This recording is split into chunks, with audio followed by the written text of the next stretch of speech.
Eu sou André Medeiros, da Sala do Desenvolvimento. E chegou o final do ano, então chegou o período das pessoas começarem a escrever, a definir suas metas, né?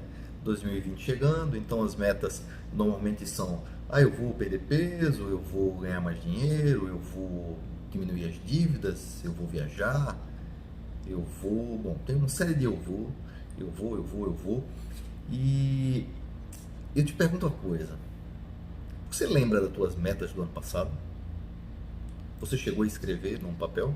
Não escrevi. Na realidade, eu só coloquei na mente. Olha, saiba que mesmo o mais simples dos lápis é melhor do que a mente para poder registrar as metas, né? Ah, não. Eu cheguei a escrever minha meta no papel, mas sinceramente eu não lembro onde está o papel. Não, eu fui daquelas pessoas que eu queria até escrever as metas. Eu até tinha definido claramente o que eu queria, mas com o corre-corre, né? Passou alguns dias e foi passando e terminou eu esquecendo e não definindo minhas metas. Bom, a primeira vez que eu defini claramente uma meta, o resultado foi excepcional. Para mim foi marcante. Eu estudava num colégio de bairro e fui começar a estudar no Contato, que na época era um dos melhores colégios, era um dos colégios mais famosos da cidade. E lá, no primeiro dia, começaram a explicar sobre o que acontecia no colégio, os programas do colégio, e tinha um concurso que eles premiavam os melhores alunos com medalhas. E quando eu cheguei em casa, eu cheguei super animado, né, para o meu pai, conversando com ele, disse: papai, olha, tem um concurso lá que os melhores alunos ganham medalha. Meu pai virou para mim e disse: André, olha, se você realmente quiser e se esforçar, fizer por onde, você vai ganhar. Para mim foi um certo choque, né? Isso porque eu estava vindo de um colégio de bairro, mas quem estava falando daquele era meu pai e eu tinha muita consideração, né? Ele levava muito a sério o que ele falava, né? A admiração de filho é impressionante, o poder que os pais têm, né? Principalmente a figura do pai. E eu, poxa, meio cético, eu fui e comecei a estudar. Quando saiu a primeira nota, a minha foi uma das melhores da sala. Teve várias notas boas, mas a minha foi uma das melhores.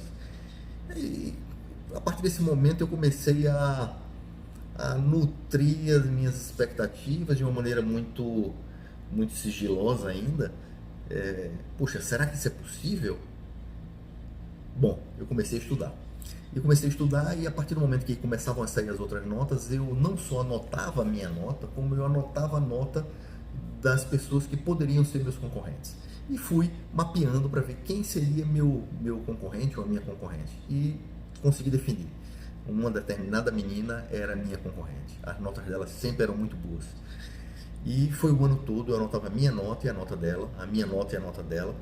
E eu tive muita sorte porque ela era uma menina muito boa, ela se esforçava muito, as notas delas eram bem altas. E aí puxava a régua para cima, não deixava eu cochilar durante o ano todo. E passou o ano todinho dessa forma. No final do ano, somando todas as notas, eu consegui vencer por meio ponto. A partir do momento que eu ganhei dela, que estava na minha sala, como ela tinha puxado a régua para cima, eu terminei ganhando do colégio todo. Para mim foi uma sensação excepcional, né? E assim, qual foi o aprendizado que eu tive durante esse processo? Primeiro, que a meta estava claramente definida. Segundo, eu estava planejando, estava monitorando o que eu estava fazendo, e não só o que eu estava fazendo, mas também monitorando os concorrentes.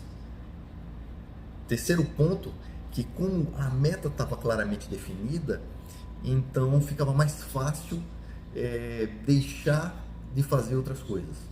Então muitas vezes eu deixei o lazer de lado para estar estudando, mas aquilo para mim valia a pena porque a meta estava claramente definida. E tendo em vista isso, eu comecei a me perguntar depois: por que as pessoas, me incluo, tá? Por que é tão difícil estabelecer metas?